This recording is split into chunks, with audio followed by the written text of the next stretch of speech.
사도행전 8장 1절부터 8절까지입니다. 우리 1절의 말씀부터 우리 함께 합독하겠습니다.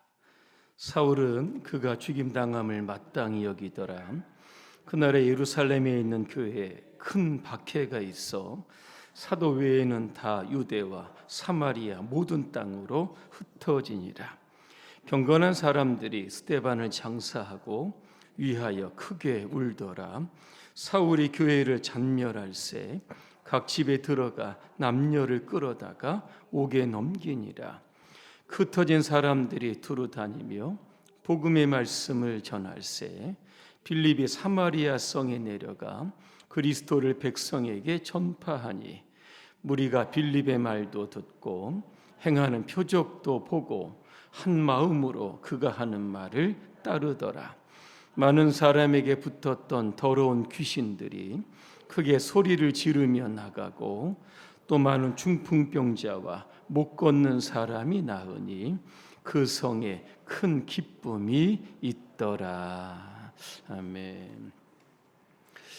빌립의 사마리아 전도라고 하는 주제로 말씀드리겠습니다. 할렐루야. 아멘. 옆분과 인사하겠습니다. 올해가 지나가기 전에 꼭 한 명 전도할 겁니다.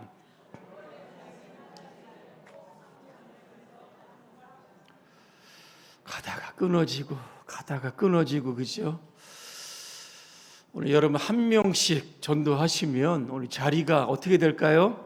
한번 쭉 돌려보시기 바랍니다. 한 명 갖고 되겠느냐? 10명은 해야지 그죠? 이런 분도 아마 있으실 겁니다. 그래서 올해가 지나가기 전에 내가 오늘 봉산교회 빈자리를 내가 채우겠다 그죠? 이런 분들이 좀 많이 나섰으면 좋겠다는 그런 생각입니다.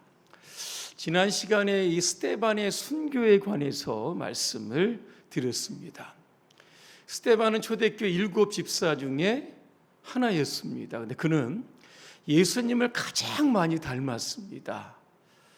예수님께서 십자가에 죽으셨을 때 하셨던 그 말을 자신의 순교에도 그렇게 똑같이 적용했던 사람입니다. 그러니까 그의 삶도 어떻게 보면 예수님처럼 살았다. 우리가 그렇게 추측할 수 있는 겁니다. 사도행전 7장 59절입니다. 주 예수여 내 영혼을 받으시옵소서. 60절에 보니까 이 죄를 그들에게 돌리지 마옵소서 그랬습니다. 우리도 언젠가는 이 땅을 다 떠나게 여러분 될 겁니다. 그죠?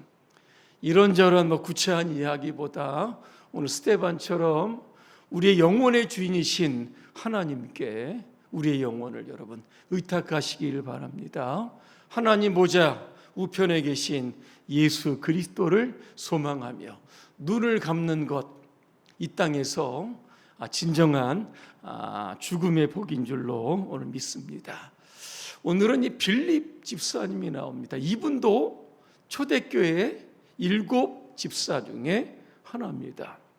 사도행전 6장에 보니까 초대교회 구제 문제로 인해서 헬라파 유대인들, 히브리파 유대인들 간에 문제가 생기죠. 그때 스데반도 그렇고 빌립도 그렇고 구제 문제를 담당하기 위해서 뽑았던 사람입니다. 그런데 이분은 구제만 하지 않았다는 겁니다. 복음 사역 어떻게 보면 더 많이 감당했던 부분입니다. 이분이 어디로 갑니까? 사마리아 땅으로 가게 됩니다.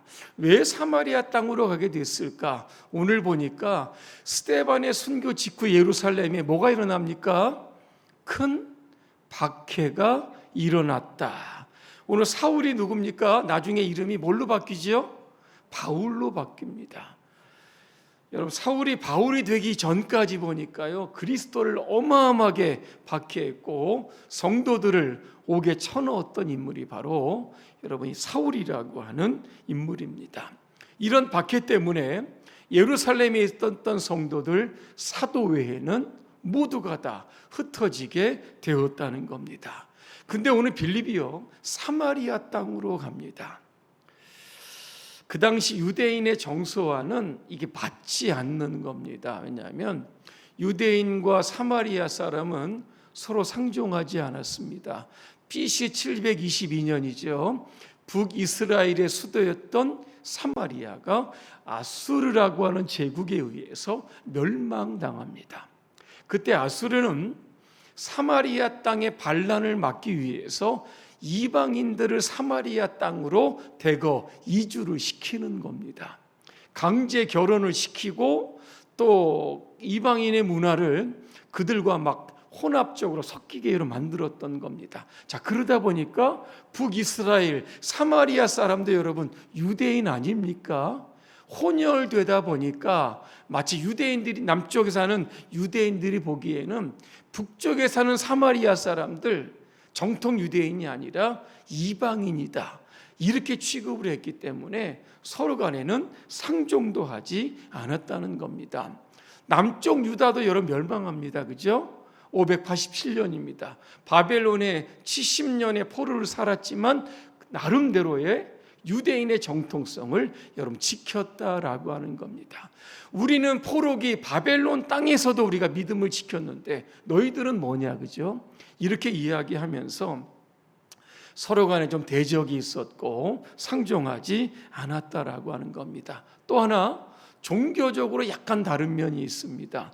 남쪽에 있는 유다인들은 성전이 딱 한 곳입니다. 예루살렘 성전. 우리는 이곳에만 예배한다 그랬습니다. 그런데 북쪽 사마리아인들은 어디죠?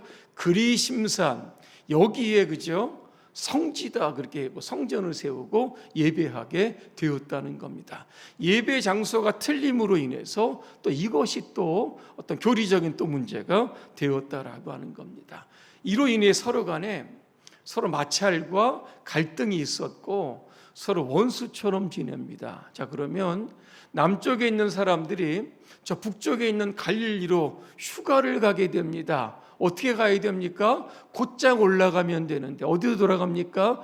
요단강 쪽으로 멀리 돌아가서 또 가게 되는, 사마리아 땅조차 밟기 싫다, 그죠? 그 정도로 서로 간에 원수지간이었다는 겁니다. 근데 오늘 빌립이 사마리아 땅을 밟았다라고 하는 겁니다. 물론 하나님의 큰 박해로 인해서 이제 빌립이 사마리아 땅을 밟았지만 여기에는 하나님의 오묘한 섭리가 담겨져 있었다라고 하는 겁니다.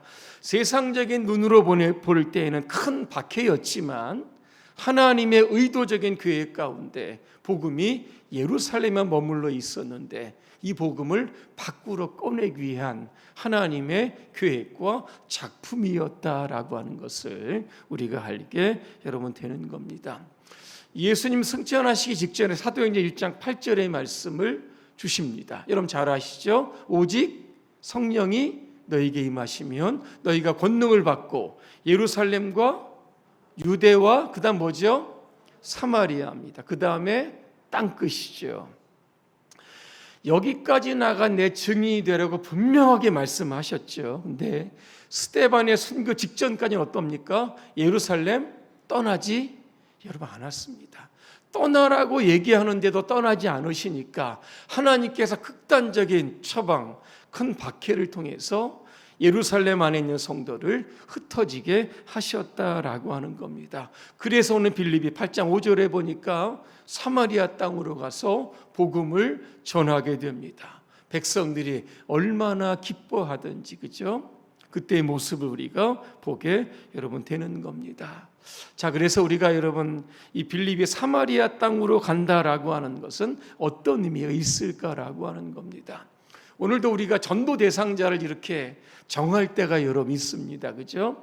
이 사람은 되고 이 사람은 안 된다. 그죠? 우리가 그렇게 판단할 때가 있다라고 하는 겁니다. 우리는 모든 사람이 우리 전도 대상자의 리스트 목록에 다 들어올 수 있어야 하는 겁니다.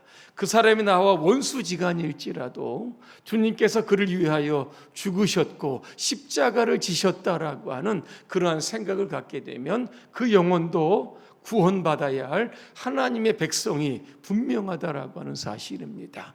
그래서 오늘 빌립처럼 사마리아 땅이든 주님이 가라고 가시는 곳은 어디든지 우리가 달려갈 수 있어야 한다라고 하는 겁니다. 오늘 이 예루살렘에 큰 박해가 일어났다. 그죠? 어떻게 보면 우리의 삶에 큰 고난과도 대입해 볼 수 있는 여러 문제입니다. 때 아니게 우리의 삶에 여러분 큰 고난이 다가옵니다. 왜 이게 다가올까? 필립 얀시라고 하는 분이 이런 이야기를 합니다. 고난은 하나님의 선물인데 누구도 원하지 않는 선물이다. 이렇게 이야기를 합니다. 그죠? 왜 하나님은 우리가 원하지도 않는 선물을 주시는 걸까? C.S. 루이스는 이렇게 이야기합니다. 고난은 하나님의 메가폰이다.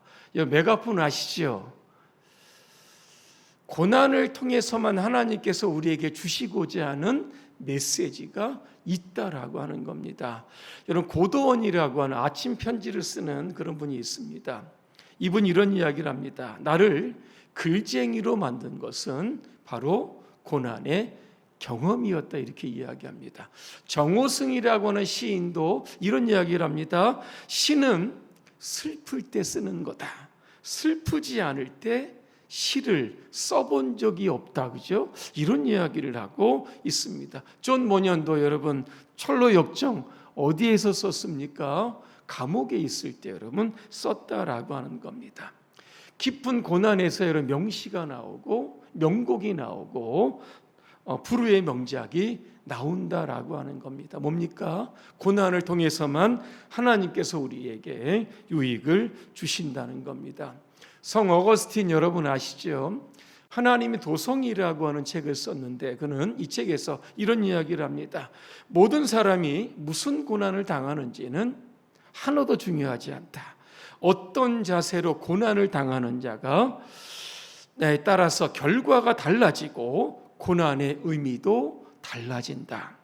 똑같은 미풍이 불지만 오물은 더러운 냄새를 풍기고 거룩한 기름은 향기로운 냄새를 풍긴다라고 하는 겁니다. 우리가 믿음과 신앙을 갖는 것은 고난을 피하기 위해서 갖는 것이 아니라 그죠? 고난에 맞서기 위해서 하나님께서 우리에게 믿음을 주시고 그 고난 가운데 하나님의 메시지, 나를 향한 하나님의 뜻을 찾아가는 것, 이게 바로 고난의 의미가 있다라고 하는 것을 우리가 기억해야 하는 겁니다. 오늘 빌립 집사님이 여러분 사마리아 땅으로 가서 어떤 메시지를 전달했을까? 예수 믿으면 복 받습니다. 예수 믿으면 만사형통이 됩니다. 이런 메시지 전하지 않았습니다. 12절에 보니까 하나님 나라와 예수 그리스도를 전했다 이렇게 말씀합니다. 여러분 마가복음 1장 15절에 보니까 예수님이 공생의 사역을 시작하시면서 첫 번째 하셨던 것이 뭔지 아십니까? 하나님 나라가 가까이 왔으니 회개하고 복음을 믿어라 그랬습니다. 예수님도 부활하신 이후에 그죠? 40일 동안에 뭐 하셨을까? 하나님의 나라 그죠? 그 나라를 말씀하시죠. 사도행전 전체의 메시지도 보면 하나님의 여러분 나라입니다. 그 나라에 누가 들어갈까? 오늘도 우리가 누구에게 여러분 전도할 때요. 오늘도 빌립이 썼던 하나님의 나라와 예수 그리스도를 전해야 하는 겁니다. 하나님의 나라는 누가 들어갑니까? 예수 그리스도를 믿는 자가 들어가게 되는 겁니다. 우리는 죄인이고 예수 믿고 회개해야 우리에게 주어진 하나님의 나라가 선물로 주어진다라고 하는 이러한 전도의 메시지를 우리가 명확하게 세상을 향해서 선포할 수 있어야 된다라고 하는 겁니다. 오늘 저와 여러분의 삶에 주님은 전도자로 우리를 부르신 줄로 믿습니다. 요즘 전도가 여러분 잘 안 된다고 합니다. 하지만 한 번도 시도하지 않은 분들도 아마 여러분 계실 겁니다. 오늘 저와 여러분 오늘 빌립처럼 여러분 사람 여러분 가리지 마시고 올 한 해가 여러분 지나갈 때까지 전도 대상자를 여러분 정하시고 우리가 이 땅에 존재하는 이유가 여러분 영혼 구원 아니겠습니까? 교회 설립했던 목적도 결국 영혼 구원이고 여러분 전도입니다. 하나님 나라 확장 위에 오늘 빌립처럼 크게 여러분 쓰임 받으시기를 주님의 이름으로 축원합니다. 기도하겠습니다. 은혜로우신 하나님, 하나님께서 우리에게 귀한 직분을 주신 줄로 믿습니다. 목회자가 되고 또 장로님, 권사님, 집사님, 또 평신도들도 하나님 있습니다. 우리가 예수 믿게 한 것은 구원받은 우리가 하나님의 은혜에 감사해서 또 다른 영혼을 구원하라고 하신 사명으로 우리가 깨닫습니다. 빌립이 전도의 대상을 가리지 않고 예루살렘에서 사마리아 땅으로 올라간 것처럼 오늘도 주님께서 우리에게 감동을 주실 때에 누구든 막론하지 않고 복음을 전하여 올 한 해 한 영혼 반드시 구원하는 위대한 전도자로 우리 모두 쓰임받게 하여 주시옵소서. 예수님의 이름으로 기도합니다. 아멘.